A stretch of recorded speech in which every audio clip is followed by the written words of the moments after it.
Hello दोस्तों, मैं are के आप सभी का मेरे YouTube channel study for sale पे स्वागत करता हूं। तो आज है डे 25 और पेज नंबर 54 ऑफ एसपीडी। तो फर्स्ट क्वेश्चन से स्टार्ट करते हैं। अशोक स्तंभ को दिल्ली फिरोज शाह तुगलक ने लाया था। अशोक स्तंभ को किसने दिल्ली लाया था? फिरोज शाह तुगलक ने। उसने टोटल दो स्तंभ लाए थे। कौन कौन से? टोपरा का स्तंभ और मेरठ का स्तंभ। नेक्स्ट है, अम्ल वर्षा सल्फर डाइऑक्साइड और नाइट्रोजन ऑक्साइड के उत्सर्जन के कारण होता है। किसके कारण होता है? सल्फर डाइऑक्साइड और नाइट्रोजन के उत्सर्जन के कारण।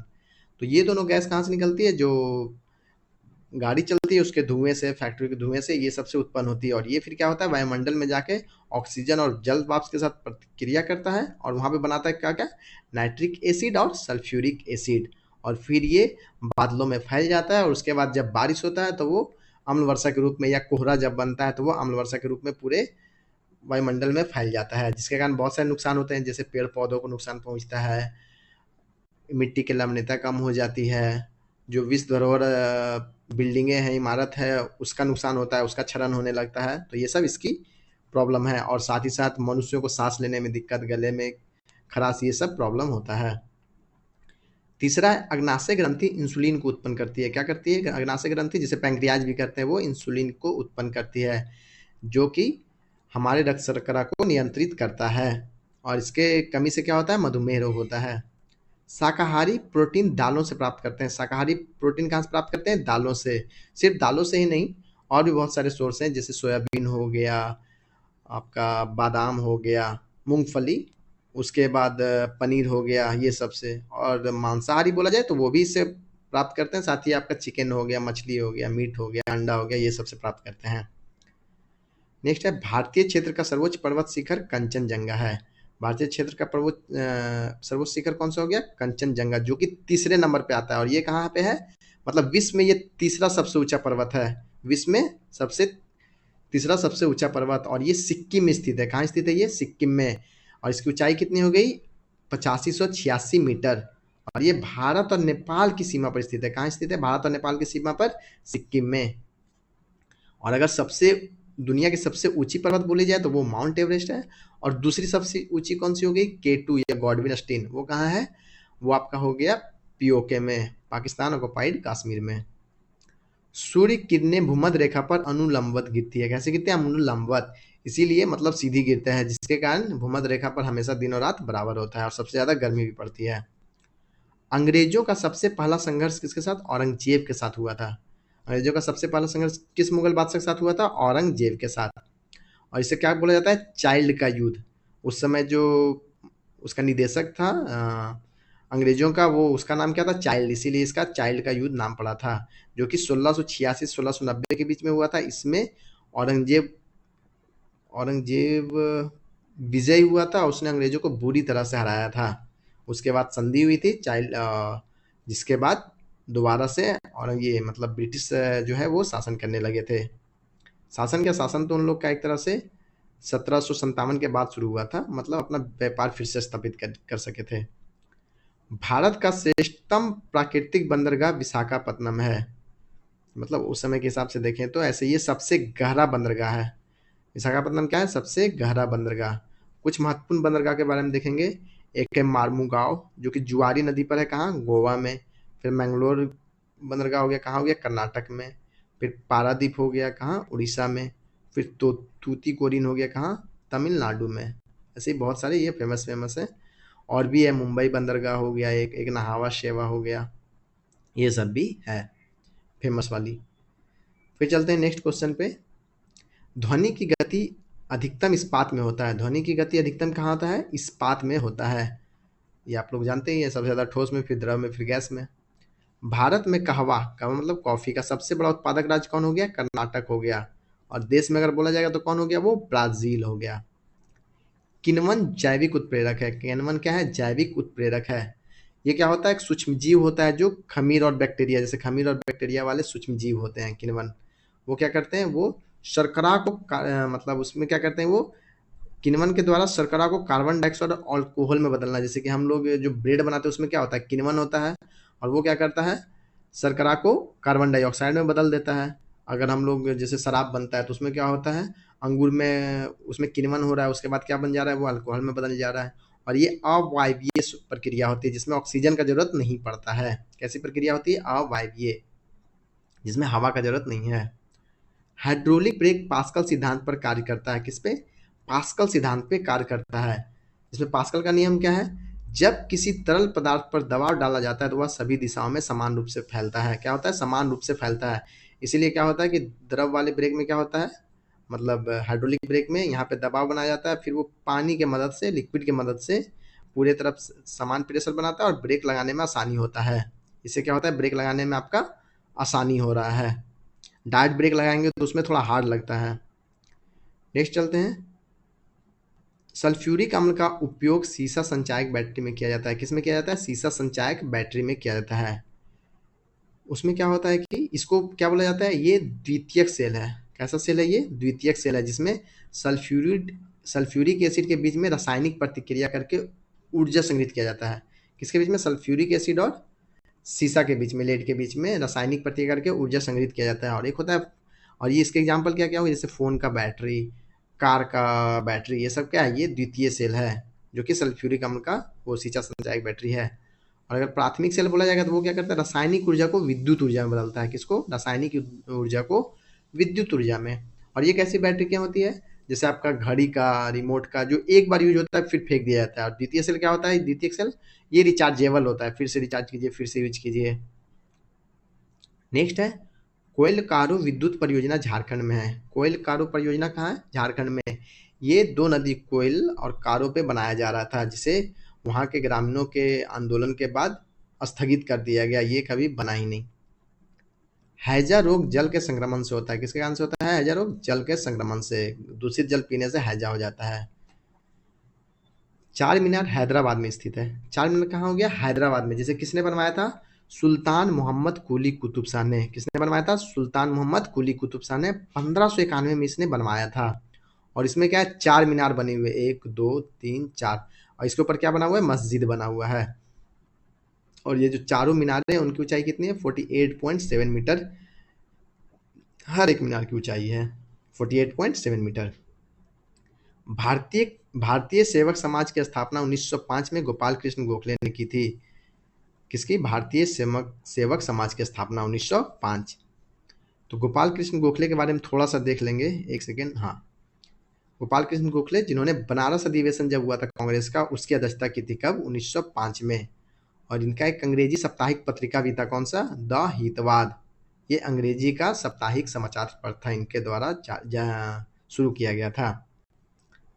लोहा का शुद्धतम रूप पिटवा लोहा है। और ये क्या गांधी जी के राजनीतिक गुरु भी थे। कौन? गोपाल कृष्ण गोखले। तो लोहे का शुद्धतम रूप कौन सा होता है? पिटवा लोहा, जिसमें क्या होता है? जिसको रॉट आयरन भी बोला जाता है। क्या? रॉट आयरन भी बोला जाता है, जिसमें 99.5 से अधिक लोहा होता है, 99.5% से ज़्यादा लोहा होता है।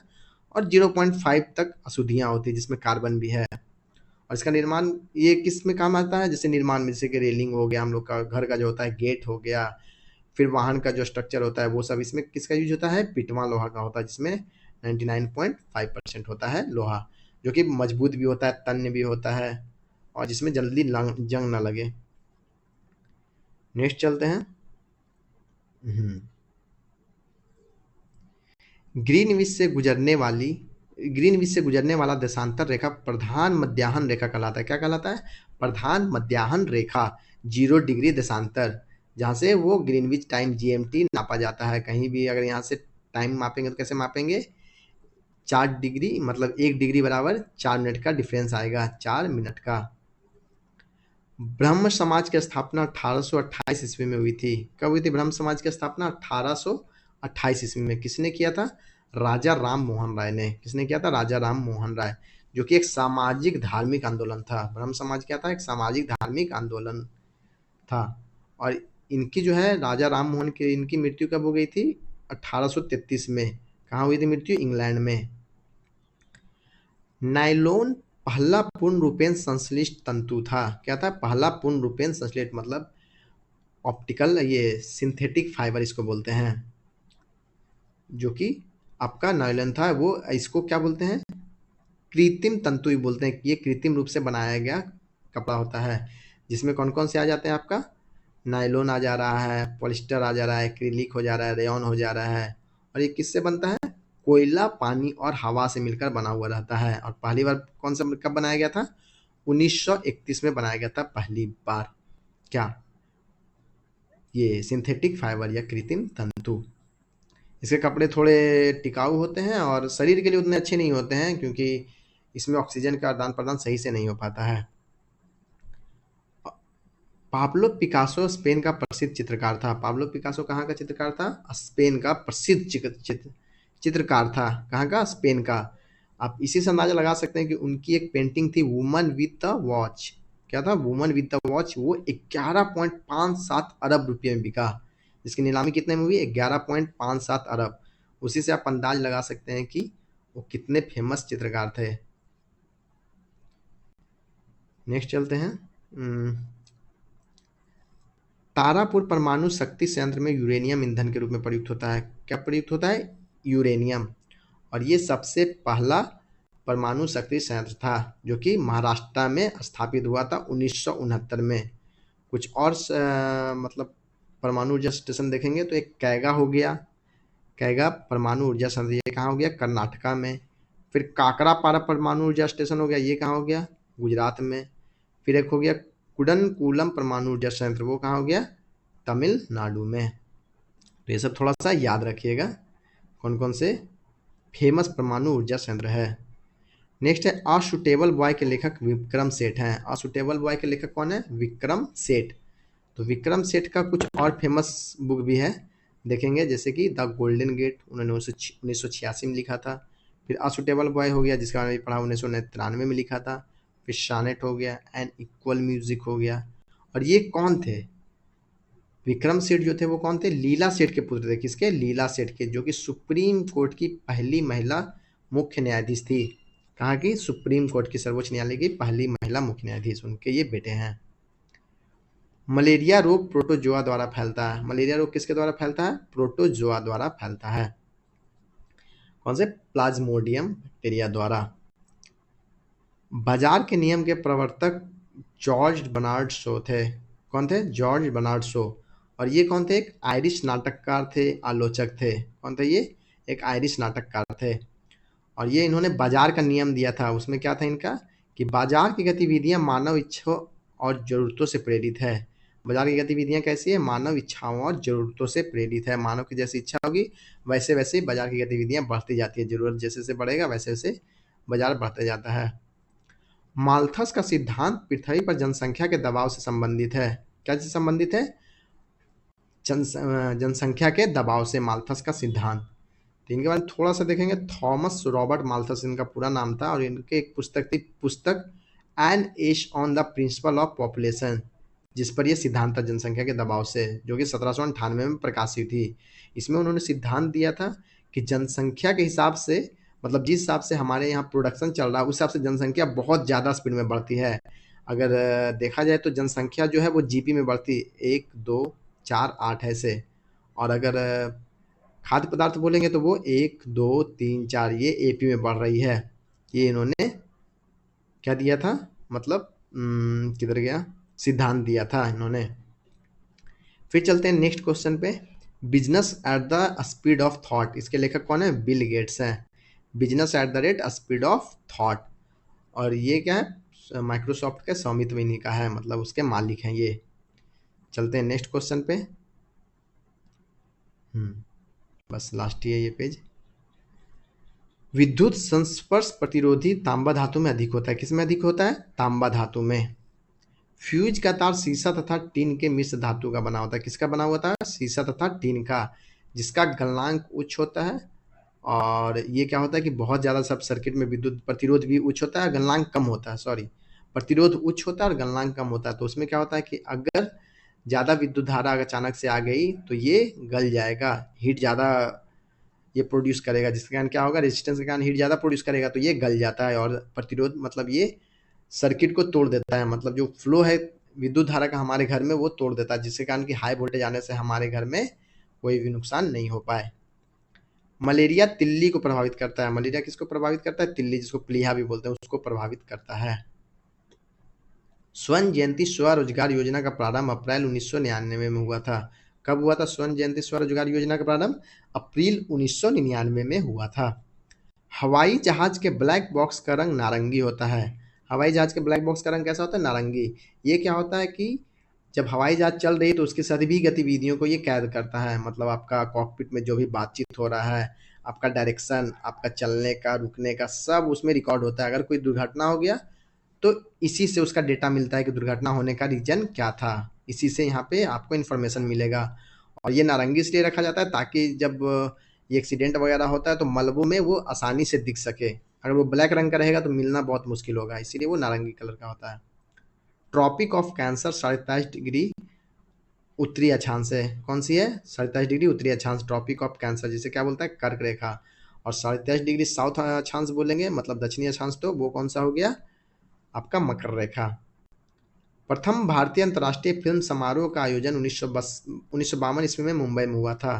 प्रथम भारतीय अंतर्राष्ट्रीय फिल्म समारोह का आयोजन कब हुआ था? 1952 में मुंबई में हुआ था। चलते हैं नेक्स्ट क्वेश्चन पे। या ये हो गया, इसको थोड़ा ऊपर किया जाए। राष्ट्रपति को महाभियोग द्वारा हटाया जा सकता है। किसके द्वारा? महाभियोग के द्वारा हटाया जा सकता है। और ये किस आर्टिकल के अंदर दिया हुआ है? आर्टिकल 61। 60 में क्या हो गया? राष्ट्रपति का शपथ हो गया, और 61 में आपका महाभियोग। भारत में दक्षिण पश्चिम मानसून सितंबर में खत्म होता है। भारत में दक्षिण पश्चिम मानसून कब खत्म हो रहा है? ये सितंबर में खत्म होता है। स्टार्ट कब होता है? ये जून में स्टार्ट होता है। और ये सबसे ज्यादा बारिश कहाँ करता है? आपका दक्षिण साइड में और पश्चिमी घाट के पास। सालबाई की संधि 1782 ईस्वी में हुआ था। सालबाई की संधि कब हुआ था? 1782 ईस्वी में। ये क्या था? ये प्रथम आंग्ल मराठा युद्ध जो हुआ था उसके बाद ये संधि हुआ था। और प्रथम आंग्ल मराठा युद्ध कब हुआ था? 1782 में, जो कि सूरत की एक संधि शुरू हुई थी। किसके बीच में? रघुनाथ राव और अंग्रेजों के बीच में। उन्होंने अंग्रेजों से मदद मांगा था खुद को मराठा गद्दी पे बैठाने के लिए, जिसके कारण उस संधि के कारण फिर ये युद्ध हुआ था, प्रथम आंग्ल मराठा युद्ध। और ये 1775 से 82 तक चला, जो कि फिर सालबाई के संधि के साथ समाप्त हुआ था। दर्द दूर करने वाली दवाएं एनाल्जेसिक कहलाती है। क्या कहलाती है? एनाल्जेसिक कहलाती है। पहली कंप्यूटर भाषा कौन सी थी? फोर्ट्रॉन थी। पहली कंप्यूटर भाषा हो गई फोर्ट्रॉन।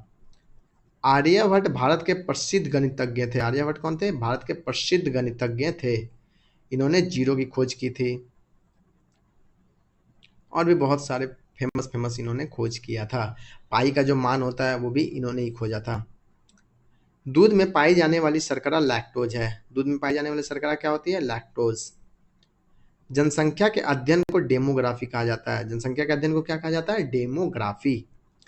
सात पैगोड़ा का मंदिर महाबलीपुरम में है। कहाँ है? महाबलीपुरम, जिसे मम्मालपुरम का मंदिर भी बोलते हैं। ये कहाँ हो गया? आपको तमिलनाडु में हो गया, बंगाल की खाड़ी के नजदीक में। पल्लवों वंश के द्वारा बनाया गया था। दारा शिकोह शाहजहां का ज्येष्ठ पुत्र था। दारा शिकोह कौन था? शाहजहां का ज्येष्ठ पुत्र था, जिसमें शाहजहां ने इच्छा जताया था कि उसकी मृत्यु के बाद दारा शिकोह गद्दी पर बैठेगा। लेकिन यहाँ पे हो गया युद्ध। कौन सा युद्ध हो गया? सामूगढ़ का युद्ध। किसके बीच में? दारा शिकोह और औरंगजेब के बीच में, जो कि कब हुआ था? 29 मई 1658। आप सिर्फ डेट याद रखिए, 1658 में, जिसमें औरंगजेब विजयी हुआ और वो मुगल की गद्दी पे बैठा था। नेक्स्ट चलते हैं। श्वेत रक्त कनिकाएं भी अस्थि मज्जा में बनती है। श्वेत रक्त कनिकाएं भी कहाँ बनती है? अस्थि मज्जा में। अस्थि मज्जा में क्या क्या बन रहा है? लाल रक्त कनिकाएं, श्वेत रक्त कनिकाएं, ये सब कहाँ बन रही है?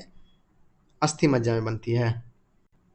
वो भी दो तरह का होता है। एक अस्थि मज्जा हो गया रेड कलर का, जिसमें ये सब कनिकाएं बन रही है, रक्त कनिकाएं। और दूसरा होता है येलो कलर का, जिसमें कि वसा स्टोर होता है। स्टीम इंजन का निर्माण जेम्स वाट ने किया था। स्टीम इंजन का निर्माण किसने किया था? जेम्स वाट ने। लॉगरिदम तालिका के आविष्कारक जॉन नेपियर थे। लॉगरिदम तालिका के आविष्कारक कौन थे? John Napier. चलते हैं नेक्स्ट क्वेश्चन पे। इसको भी थोड़ा ऊपर किया जाए, यहाँ तक तो हो गया है। प्रकाश तरंगों की तीव्रता का मात्रक एंगस्ट्रम है। क्या है? एंगस्ट्रम। प्रकाश तरंगों की तीव्रता का मात्रक। यहाँ पे देखेंगे एंगस्ट्रम क्या होता है? एंगस्ट्रम होता है 10⁻⁻10 मीटर, ये इसकी इकाई है। और इसको प्रकाश तरंगों की तीव्रता को मापने की इकाई क्या है? वाट प्रति वर्ग मीटर स्क्वायर। कितना होता है? वाट प्रति मीटर वर्ग स्क्वायर। धर्म के मध्यमा प्रतिपदा मिडिल पाथ बुद्ध से संबंधित है। किनसे संबंधित है? बुद्ध से। मतलब ये मिडिल पाथ क्या है? भगवान बुद्ध ने कहा था कि मिडिल पाथ वो है कि आपको ना ज़्यादा भोग विलास करना, ज़्यादा कष्ट में रहना है, आपको बीच का मार्ग अपनाना है, इसलिए मध्यम मिडिल पाथ बोलते हैं इसे। मृच कटिकम, मिट्टी की छोटी खिलौना, इसका मतलब होता है मृच कटिकम का। इस प्रसिद्ध नाटक के लेखक कौन थे? शुद्रक। शुद्रक कौन से नाटक लिखा था? मृच कटिकम ने लिखा था, उन्होंने लिखा था। लोथल सिंधु सभ्यता के खुदाई स्थल का एक हिस्सा है। लोथल कहाँ है? गुजरात में, जो कि सिंधु सभ्यता का खुदाई स्थल है। थोड़ा सा देखेंगे लोथल के बारे में कि इसकी खोज कब हुई थी? 1954 में हुई थी। किसके द्वारा? भारतीय पुरातत्व सर्वेक्षण द्वारा। और इसकी उत्खनन कार्य, मतलब इसकी खुदाई कब से कब तक चली थी? 1955 से 1960 तक, जो कि एक पतन नगर है किसका? सिंधु सभ्यता का। इसे हड़प्पा सभ्यता भी बोला जाता है, क्योंकि इसका जो पहला साइट खोजा गया था वो कौन सा था? वो हड़प्पा ही मिला था 1921 ईस्वी में दयाराम साहनी द्वारा, पाकिस्तान में। सबसे प्राचीनतम वेद ऋग्वेद है। सबसे प्राचीनतम वेद कौन सा हो गया? ऋग्वेद हो गया। थोड़ा सा ऋग्वेद के बारे में देख लेते हैं। ऋग्वेद में क्या है? 10 मंडल है, 1028 सूक्त है, सूक्त जिसको भजन बोलते हैं, और टोटल 10,580 ऋचाएं हैं। कितनी ऋचाएं हो गई? 10,580 ऋचाएं, जिसको श्लोक बोलते हैं। और इसमें जो 9वां मंडल है वो किस भगवान को समर्पित है? 9वां सोम को, सोमदेव। नेक्स्ट चलते हैं। पंपा कन्नड़ भाषा के आदि कवि थे। पंपा किस भाषा के आदि कवि थे? कन्नड़ भाषा के। एक बैरल में 159 लीटर होता है। कितना होता है? 159 लीटर। बैरल क्या हो गया? एक अंतर्राष्ट्रीय मापक हो गया। तो उसमें क्या होता है? पेट्रोलियम के नापने के लिए। तो ये 159 लीटर होता है एक बैरल में। बांसुरी ऐसा वाद्य यंत्र है जिस पर सभी राग बजाया जा सकता है। जो भी राग है सभी इस पे बजाया जा सकता है। किस पे? बांसुरी पे। हमारे राष्ट्रीय प्रतीक अशोक चक्र में 24 तिल्लियां होती है। जो राष्ट्रीय प्रतीक हम लोग झंडा है उसमें एक राष्ट्रीय प्रतीक बना हुआ है, उसमें कितनी तिल्ली होती है? 24 तिल्ली होती है। तो थोड़ा सा देखेंगे ये कहाँ से लिया गया है अशोक चक्र? वो लिया गया है सारनाथ के सिंह स्तंभ से। अशोक के सारनाथ के सिंह स्तंभ से लिया गया है। नेक्स्ट चलते हैं। थोड़ा इसको ऊपर किया जाए। इसको भी, यस। भारत में प्रथम रेलवे लाइन लॉर्ड डलहौजी के काल में 1853 में बिछाई गई थी।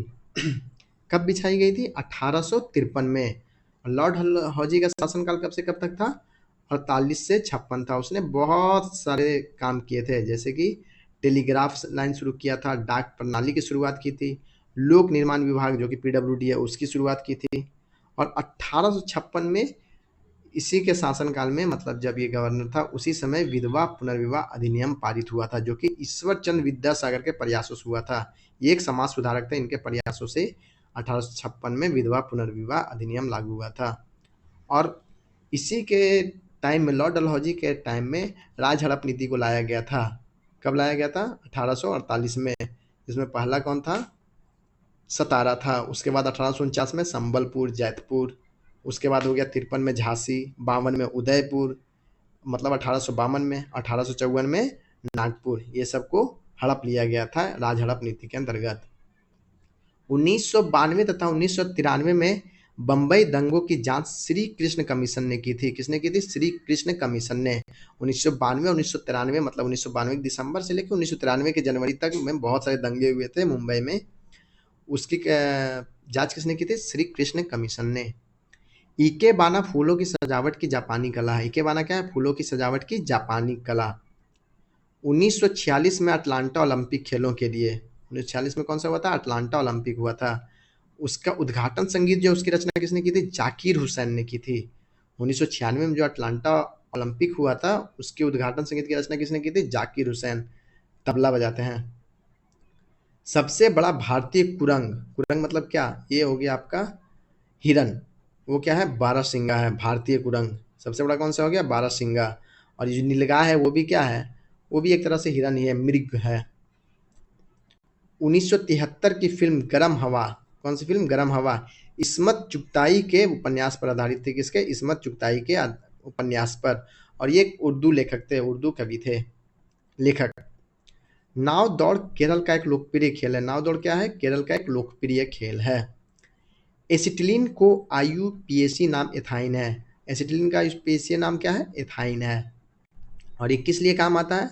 ये आपका जो बिल्डिंग होता है इसका क्या होता है, ये बहुत ही ज़्यादा ज्वलनशील है, मतलब जब ये जलता है तो बहुत ज़्यादा ऊर्जा निकालता है, जिसके कारण क्या होता है कि जो आपका कोई भी धातु है वो आसानी से पिघल के जुड़ सकता है। ये ऑक्सीजन की सहायता से इसको यूज किया जाता है। महावीर, ओ एक सेकेंड एक सेकेंड, ओके, महावीर क्षत्रिय राजघराने में पैदा हुए थे। महावीर किस में पैदा हुए थे? क्षत्रिय राजघराने में पैदा हुए थे। महावीर के बारे में दिया हुआ है, हाँ, थोड़ा सा देखिएगा। ये जैन धर्म के 24वें और अंतिम तीर्थंकर थे। कौन थे? जैन धर्म के 24वें एवं अंतिम तीर्थंकर थे। इनका जन्म हुआ था 599 ईसा पूर्व में बिहार राज्य के वैशाली जिले के कुंड ग्राम में। कहाँ हुआ था? कुंड ग्राम में, जो कि वैशाली जिला में है, बिहार के। इनकी निधन हो गई थी 527 ईसा पूर्व में। कहाँ? पावापुरी में। और इनके पिता का नाम सिद्धार्थ और माता का नाम क्या था? त्रिशला था। नेक्स्ट है फैजी अकबर के दरबार में रहे थे। फैजी किसके दरबार में? अकबर के दरबार में। क्या था ये? एक विद्वान थे, कवि थे, और ये क्या करते थे? इन्होंने बहुत सारे पुस्तकों का फारसी में अनुवाद किया था अकबर के दरबार में रहते हुए। भारत में सर्वाधिक वर्षा दक्षिण पश्चिम मानसून से होती है। किससे होती है? दक्षिण पश्चिम मानसून, जो कि जून से सितंबर तक होती है। गुरु गोविंद सिंह का जन्म पटना में हुआ था। गुरु गोविंद सिंह का जन्म कहाँ हुआ था? पटना में। थोड़ा सा गुरु गोविंद सिंह के बारे में मैंने लिखा है। ये सिखों के 10वें गुरु थे, जिनकी जन्म कब हुई थी? 1666 में, और मृत्यु 1708 में। और इन्हें खालसा पंथ की स्थापना की थी। कब? 1699। और ये अंतिम गुरु थे, सिखों के अंतिम गुरु, 10वें गुरु। रणछोड़ शब्द का संबंध मुरारजी देसाई से है। रणछोड़ का संबंध किससे है? मुरारजी देसाई से। N2O, नाइट्रस ऑक्साइड एक लाफिंग गैस है। N2O एक क्या है? लाफिंग गैस है। और नाइट्रोजन ऑक्साइड वो क्या हो गया आपका? जो धुआं से निकलता है वो बहुत ही हानिकारक गैस हो गया। रेफ्रिजरेटर को ठंडा करने के लिए NH3 का प्रयोग किया जाता है। किसका किया जाता है? NH3 का प्रयोग किया जाता है रेफ्रिजरेटर को ठंडा करने के लिए। तो आज के लिए बस इतना ही। फिलहाल मंडे से फ्राइडे क्लास चल रहा है आपका, एक पेज जिसमें डेली करवाया जा रहा है एक्सप्लेनेशन के साथ। कुछ कुछ जो आपका डेटा है वो शॉर्ट्स के माध्यम से भी आपको दिया जा रहा है। जैसे 3-4 डेटा एक साथ हो तो उसको शॉर्ट्स के माध्यम से इसी चैनल पे दिया जा रहा है, तो वो भी आप देख सकते हैं। और फिलहाल के लिए यहीं पे इसका आपको PDF जो है वो टेलीग्राम चैनल पे मेरे मिल जाएगा। तो मिलते हैं अगले क्लास में, तब तक के लिए जय हिंद।